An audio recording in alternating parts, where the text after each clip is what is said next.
friends, this is Ritu Gaur and welcome to Matruchai channel. As you know that today's part is about vocabulary and the verb forms.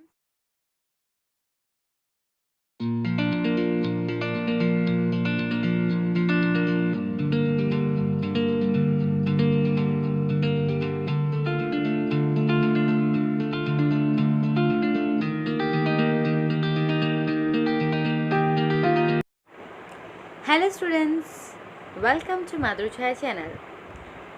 From the previous two unit tests, I got so many queries regarding the vocabulary part, and this time I have noticed that in your textbook the vocabulary is the same which you have to fill up and from which you can learn about how to get good marks in unit test. So I thought let's start with this vocabulary. As you know, vocabulary એટલે શબ્દ ભંડોળ. So this is all about that.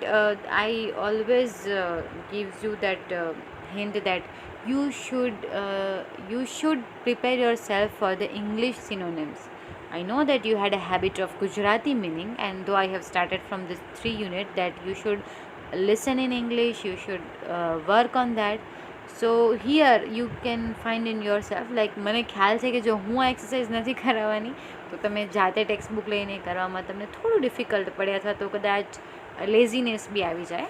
So let start with this vocabulary part and don't worry, તમારે આ નોટબુકમાં નથી કરવાનું. This is in your text book છે, તમારા text બુકમાં આપેલી જ છે, તેમાં જ કરી નાખો. But this must be your learning part કે તમારે શીખવાનું છે. સો આ AutoFab technology the unit 3 read 1માં છે એનું જ આખું પેરેગ્રાફ છે. Now here the test of vocabulary કે તમારું શબ્દ ભંડોળ, that how much knowledge you have regarding the words. Like the first, fill in the blanks with the most appropriate words, and you have 2 blanks and 4 options. So here what you have to do is choose the right word. And how can you do it successfully? If you have the knowledge of word.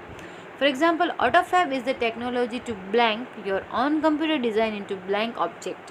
Now you must have the knowledge of what is concrete, what is strengthen, what is fabricate, and what is demolish. If you know the whole 4 meanings, it will be a piece of cake for you. And if not, then you must be in a dilemma that which option should I choose.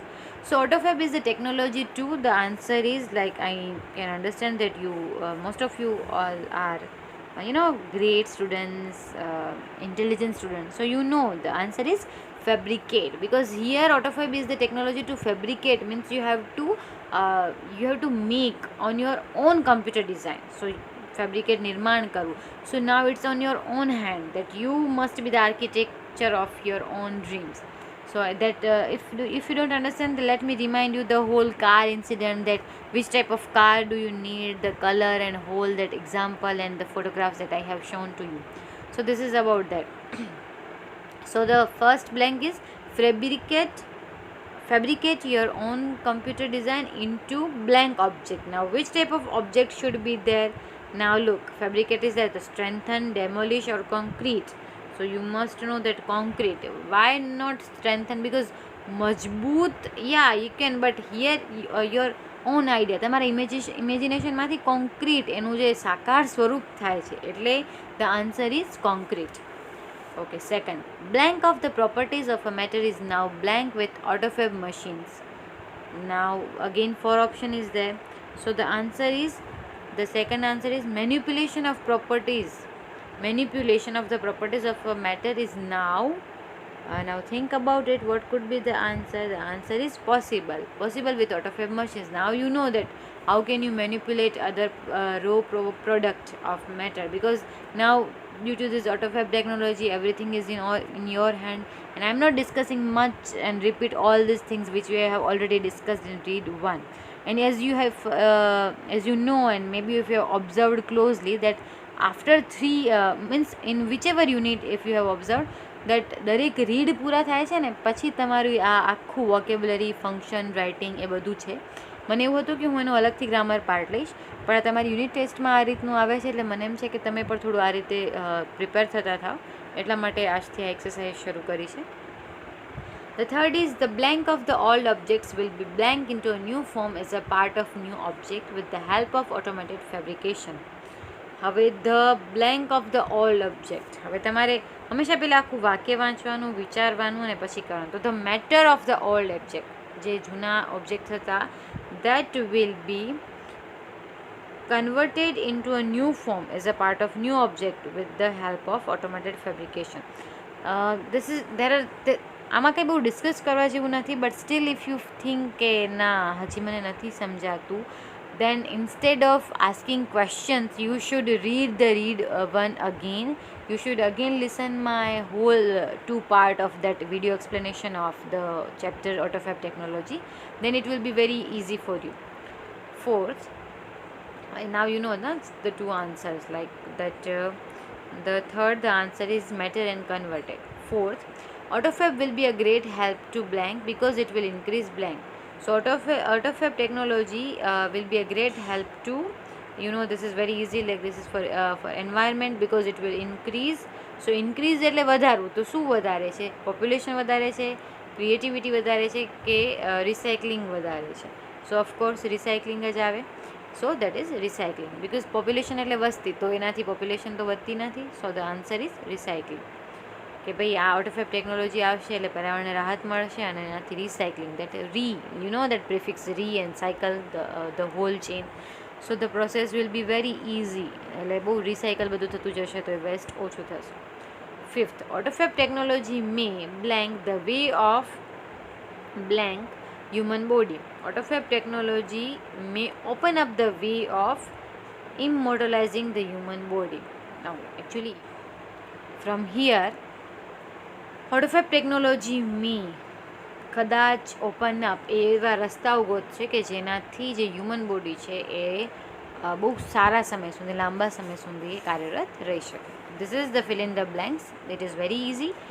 You should read, understand.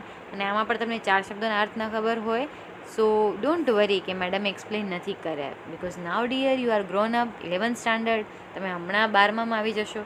And so તમારે શું કરવાનું? Find it on Google, use the dictionary, because the best way to learn English is with dictionary. You must have dictionary.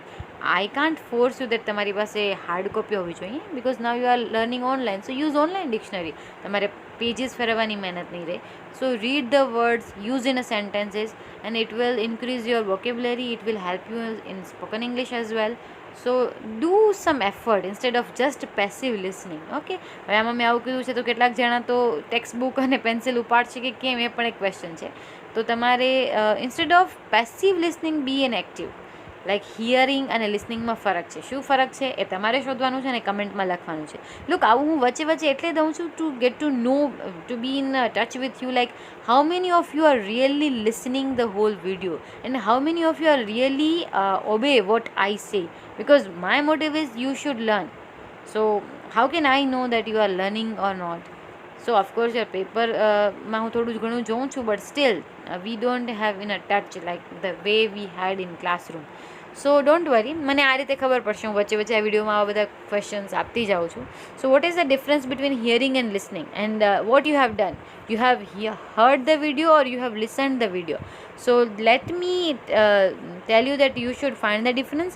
અને તમારે difference અને એનું sentence, like તમે એટલું લખશો ને કમેન્ટમાં કે okay I have search the option and I know what is the difference between that, and I have heard or I have listen the video, એટલું તમારે જઈને આ લખવાનું છે કમેન્ટમાં. એટલે મને ખબર પડશે કે okay, very good, my students are listening to me or hearing to me. That is up to you.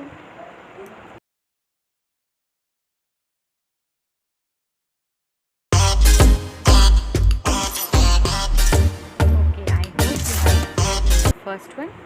Now the second is fill in the blanks with the proper form of the words. Here what you have to do is you have to identify which is the correct form of words. Now તમે verb form થી પરિચયમાં હશો, but this is about the form of the words. So let me give you the hints and the guidance that how you can crack it very easily, because what I have observed is that you find it little bit difficult, like sometimes the opposite is there, sometimes the different words you have to use. So here you might facing some problem. So let's check it, and don't worry, I will give you more exercise on this afterwards, so you can easily crack this. And there are so many websites available where you can check yourself, go for the quiz, and it will be very easy. Okay, so the first one, the autofill blank bracket technique will blank change the world. Now here તમને બહુ easy લાગતું હશે, because you know કે ઓટોફેબ techniques ના આવે, ઓટોફેબ technology આવે. Why do you know? Because you have red it from the text book, from the read 1. But તમારી સામે કોઈ નવું આવે ને ત્યારે તમને થોડી ડિફિકલ્ટી થાય છે. દેટ ઇઝ ફોર ગ્રેટ કે તમારી યુનિટ ટેસ્ટમાં તમારે ટેક્સ્ટનું જ પૂછાય છે, એટલે આમાં તમે પ્રેક્ટિસ કરી લેશો એટલે ધીમે ધીમે તમને આવડી પણ જશે. પણ ટેકનિક્સની જગ્યાએ ટેકનોલોજી શું કામ આવ્યું? કારણ કે આ વર્ડ્સના ફોર્મ છે. ધારો કે ટેકનિક, ટેકનિક્સ, ટેકનોલોજી, તો એ બધા એના ફોર્મ છે, નાઉન, વર્બ, એ રીતે. તો અહીંયા ઓટોફેબ, અને એ ડિપેન્ડ શું એના ઉપર કરે છે? વાક્ય ઉપર. તો અહીંયા વાક્ય શું કહેવા માંગે છે કે ઓટોફેબ વિલ બદલી દેશે. તો હવે આમાં ટેકનિક્સ ના આવે તો ઓટોફેબ ટેકનોલોજી આવે, અથવા એની જગ્યાએ હોત કે ધ ન્યૂ, ધ ઇનોવેટિવ, અને બ્લેન્ક હોત તો અહીંયા ટેકનિક્સ આવે, ત્યાં ઇનોવેટિવ ટેકનોલોજી ના આવે. કેમ ના આવે? તો એ ડિપેન્ડ્સ કે આગળ સબ્જેક્ટ કયું છે. ઓટોફેબ છે એની સાથે શું જાય છે? જેમ આપણે મિક્સ એન્ડ મેચ જે કરતા હતા ને, તમને પોતાને એવું થાય કે આ this is mix and this is, કે ના ભાઈ આ સૂટ નથી કરતું. You might had that intuition. So અહીંયા ઓટોફેબ ટેકનોલોજી વિલ, હવે જો અહીંયા through the world, through change the world, તો અહીંયા થરલી આવે કે થરલી, સંપૂર્ણ રીતે. તો તમારે એ રીતે ટ્રાન્સલેટ કરીને વાક્યને જોઈને આવવું પડે. તો અને ફર્સ્ટના બે આન્સર શું આવશે? Technology will thoroughly change the world. અને હવે જો ટેકનોલોજીનો સ્પેલિંગ તો તમે બહુ ઇઝી છે કે TECHNOLOGY, થરલી. તો જે સ્પેલિંગ છે તો એ જ રહેશે, પાછળ ખાલી LY વાગશે, બરાબર? LY લાગશે એટલે thoroughly change the world. Okay, second, with the arrive and spread of autofab the huge factories will appear. Now here comes your, મતલબ અહીંયા તમારે લોજિક લડાવવું પડશે. વિથ ધ અરાઈવ એટલે પહોંચી આવવું. તો અહીંયા પહોંચી આવેલ ટેકનોલોજીને લીધે, તો અરાઈવલ. કેમ અરાઈવલ? અરાઈવ એટલે પહોંચવું. આઈ જસ્ટ અરાઈવડ, તમે ઈ લગાડો છો કે હું જસ્ટ પહોંચી જ હતી, અને એ આવી જવાથી એ રીતનું આખું વાક્ય જાય છે, એટલે વિથ ધ અરાઈવલ. સ્પેલિંગની વાત કરીએ તો ARRIVE જે સ્પેલિંગ છે એમાં ઈ નીકળી જશે, અને જવાબમાં આવશે ARRIVAL. તમારામાંથી ઘણા મને એવું પણ કહેશે કે મેડમ તમે લખીને કેમ નથી આપતા? બિકોઝ માય ડિયર સ્ટુડન્ટ્સ, મેં લખીને ઘણું આપ્યું, અને મેં જોયું કે એટલું એ પ્રમાણે થાય છે કે નથી થતું.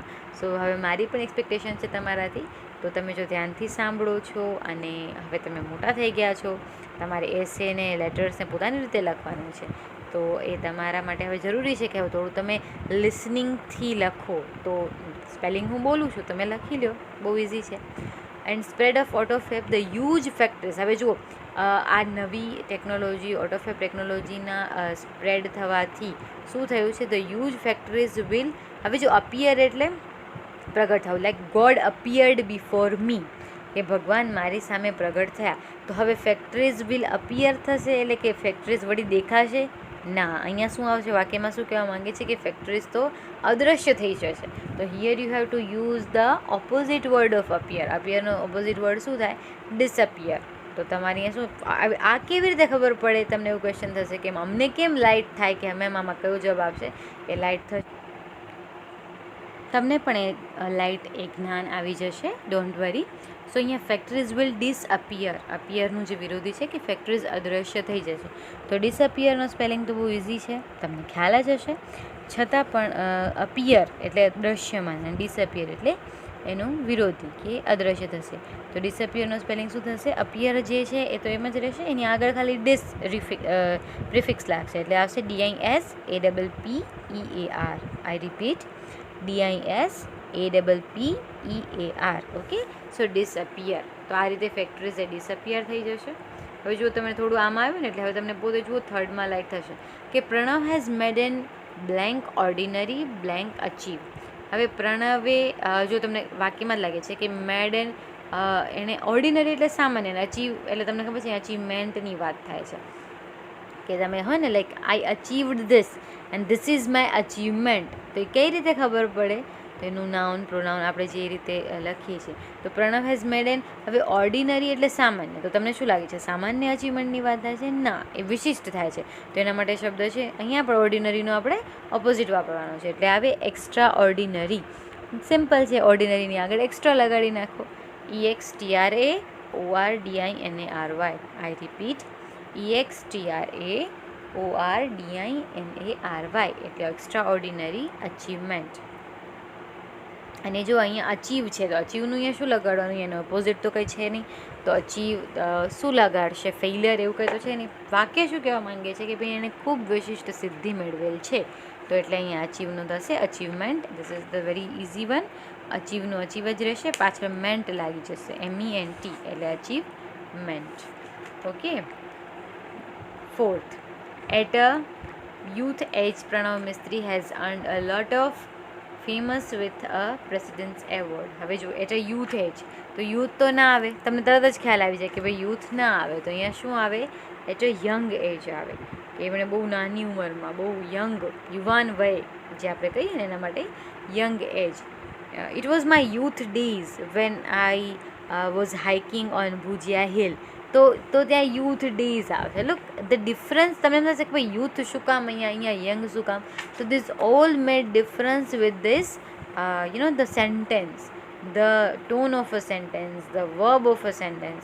સો આ રીતે અહીંયાનો મોડ આપવામાં આવે છે. તો અહીંયા at a young age Pranav Mistry has earned a lot of. હવે જો ફેમસ છે તો હવે તમને ખબર છે કે ફેમસ તો like he is famous, but he has earned fame આવે, કે હી હેઝ અર્ન્ડ ફેમસ ના આવે.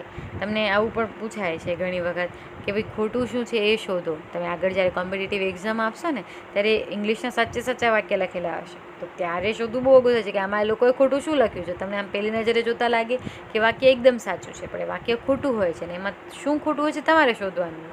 તો અહીંયા છે કે ફેમસ, તો અહીંયા ફેમ નથી, he has earned a lot of fame. તો અહીંયા મૂળ જે નાઉન મેઇન શબ્દ ફેમસ એના પર હવે ફેમ ઉપર, તો એણે એ નામના મેળવી છે, તો નામના માટે શબ્દ છે fame. With a president's award, કે ભાઈ એને કઈ રીતે નામના મેળવ્યું, તો ભાઈ એને પ્રેસિડેન્ટના હાથે એવોર્ડ મળ્યો એટલા માટે, તો અહીંયા જવાબ આવશે ફેમ. અને last, fifth, blank lifespan will be much easier with AutoFab technologies. હવે એક્સટેન્ડ એટલે વધારવું, બરાબર.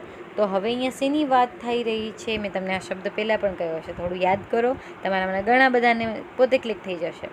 કે મેં તમને ચલો હિન્ટ આપી દો કે મેં કીધું હતું કે આવું હેર માટે પણ બહુ યુઝ થાય છે, કે એક્સટેન્શન હેર વધારાના. તો અહીંયા વાત થાય છે હ્યુમન લાઈફને વધારવાની, તો અહીંયા એક્સટેન્ડેશન તો નહીં આવે, તો શું આવશે? રાઈટ આન્સર ઇઝ, હા તમે બહુ નિયર છો. Yes, the right answer is extension. EXTENSION. I repeat, EXTENSION. અચ્છા, અહીંયા એક વસ્તુ ધ્યાન રાખજો, જ્યારે પણ તમારી ખાલી જગ્યાની શરૂઆતમાં કોઈ પૂછાય, તમે ધ્યાન રાખ્યું જશે, છતાં જણાવી દઉં કે ઈ આવશે એટલે જે પહેલો અક્ષર હશે તમારો કેપિટલ આવશે, એટલે એક્સટેન્શનનો ઈ કેપિટલ. તો એક્સટેન્શન ઓફ, હવે ઇન હ્યુમન છે, પણ અહીંયા આપણે વાત કરવાની છે માણસ જાતિની, એટલે ત્યાં આપણે લખી દઈશું હ્યુમન. તો એક્સટેન્શન ઓફ હ્યુમન લાઈફ, માનવજાતનું સ્પાન, એનો જે સમય મર્યાદા છે, will be much easier with AutoFab technologies, કે એના સાથે બહુ જ સરળ થઈ જશે. તો આ સાથે આપણી આ ટેકનોલોજી છે આપણને બહુ હેલ્પફુલ થશે. તો આ 5 ખાલી જગ્યાએ જસ્ટ બેઝિક બિગિનિંગ છે, મેં થોડું એક્સપ્લેન કરવાનો પ્રયત્ન કર્યો છે. નેક્સ્ટ ટાઈમ આપણે થોડી આની વધુ એક્સરસાઇઝ પણ લઈશું, જ્યારે પણ આગળ આપણે ગ્રામરની વાત કરીશું ત્યારે. આજે માત્ર થોડુંક એટલા માટે કે તમે હમણાં યુનિટ ટેસ્ટમાંથી બહાર આવ્યા છો, તો તમે થોડું આ રીતે જાણો કે ભાઈ કયા જવાબ આવે, શું કામ આવે, અને તમે શું વિચારો છો અને જવાબ શું આવે છે, કે ઓપોઝિટ આવે, કે એનું વર્બ આવે, એનું નાઉન આવે, તો અને વર્બનું નાઉન કેવી રીતે બને. હું મતલબ ગ્રામર વર્ડ્સમાં બહુ નથી જતી, બિકોઝ આઈ નો કે તમને થોડું ડિફિકલ્ટ લાગે, કે તમને કદાચ જવાબ આવડતો હોય કે ટેકનોલોજી, પણ તમને એમ કોઈ પૂછે કે technology is noun or verb, તો તમે મૂંઝાઈ જાઓ. તો કંઈ વાંધો નહીં, આપણને જવાબ આવડવો વધારે અગત્યનો છે. Rest of the things will be done gradually, so don't worry. પણ તમને આવડે એ જરૂરી છે. ઓકે, તો આઈ હોપ કે તમને અહીંયા સમજાણું હશે. એન્ડ ડોન્ટ ફરગેટ કે તમને કમેન્ટ્સનું હોમવર્ક શું આપ્યું છે, અને બાકી આની એક્સરસાઇઝ પર આપણે વધારે જોઈશું.